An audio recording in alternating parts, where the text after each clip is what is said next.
Salut, c'est Trado, content de vous retrouver pour le bilan et les mises à jour des matrices de trading sur CFD euro-dollar, France 40, Allemagne 30, US 30, les précautions d'usage pour commencer. Il ne s'agit pas d'un conseil en investissement, simplement d'un partage donné à titre informatif et pédagogique. Vous ne pouvez pas trader à partir de ces matrices sans avoir vous-même des signaux d'achat et de vente de votre cru qui vous permettront de décider d'entrer ou pas sur tel ou tel sous-jacent. On commence par la matrice CFD sur l'euro-dollar en données 4 ordonnées la semaine dernière.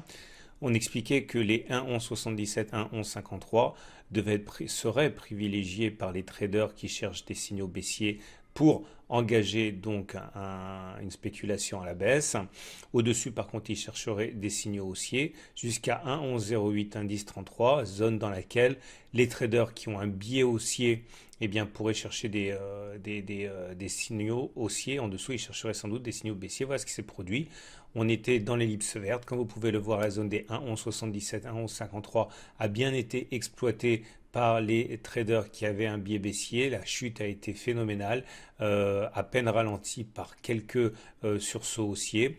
Les traders qui avaient un biais haussier sur les 1,1108, 1,1033 ont sans doute tenté de grappiller quelques points. Il y a eu trois ascensions assez courtes avant que la cassure de cette zone entraîne une nouvelle accélération baissière.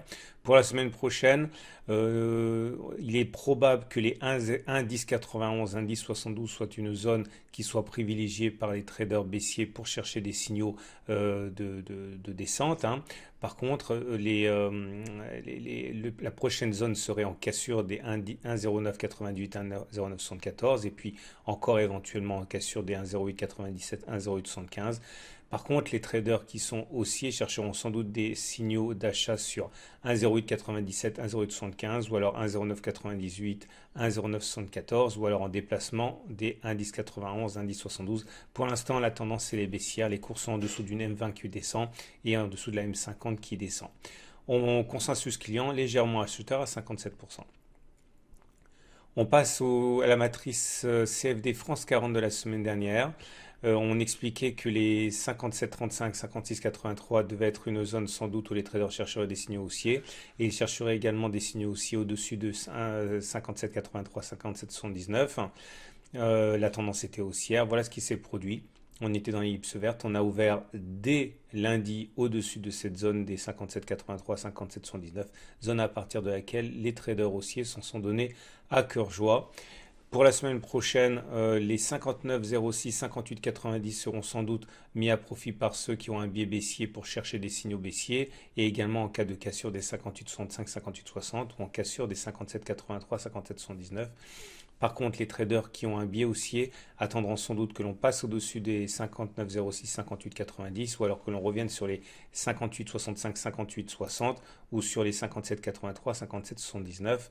La tendance elle est haussière avec une M20, une 50 qui monte. Le consensus pourtant vendeur à 71%. Le CFD France, Allemagne 30, l'équivalent du CAC 40. On expliquait la semaine dernière que les 12 985, 12 952 devaient être une zone où les traders chercheraient sans doute des signaux haussiers. Voilà ce qui s'est produit. On était dans l'ellipse verte et c'est comme pour le CAC 40. Vous voyez, l'ascension a été très violente à partir du moment où on a cassé cette zone. Pour la semaine prochaine, les traders qui ont un biais haussier attendront sans doute un retour sur les 13 206, 13 157 ou alors un retour sur les 12 996, 12 949 pour saisir des signaux haussiers. Ceux qui ont un biais baissier attendront sans doute les 13 588, 13 551 ou alors en cassure des 13 206, 13 157. Consensus client donc vendeur à 72%. On termine avec l'US 30. La matrice donnée la semaine dernière était la suivante. Dans une tendance haussière, on expliquait qu'on avait un tir de barrage qui était envisageable par ceux qui ont un biais baissier sur les 27 403, 27 343. Par contre, au-dessus, les traders chercheraient essentiellement des signaux haussiers s'ils ont un biais de cette nature. Voilà ce qui s'est produit. On était dans l'ellipse verte. Il n'y a eu aucun signal de baisse. Les cours ont connu une progression importante. Il y a eu deux throwback sur la zone qui ont pu permettre éventuellement aux haussiers d'acheter et nous terminons au-dessus de la M20, au-dessus de la M50. Tendance fortement haussière pour la semaine prochaine. Ceux qui ont un biais aussi attendront sans doute les 27 556, 27 508 pour acheter sur signal ou alors un dépassement des 27 772, 27 747. Par contre, ceux qui ont un biais baissier sans doute chercheront des signaux à proximité des 27 772, 27 747 ou alors en cassure des 27 556, 27 508. Consensus client CMC Market vendeur à 74%. Voilà ce qu'on pouvait dire pour ces quatre sous-jacents. Je vous souhaite une excellente semaine et je vous dis à la semaine prochaine pour la mise à jour.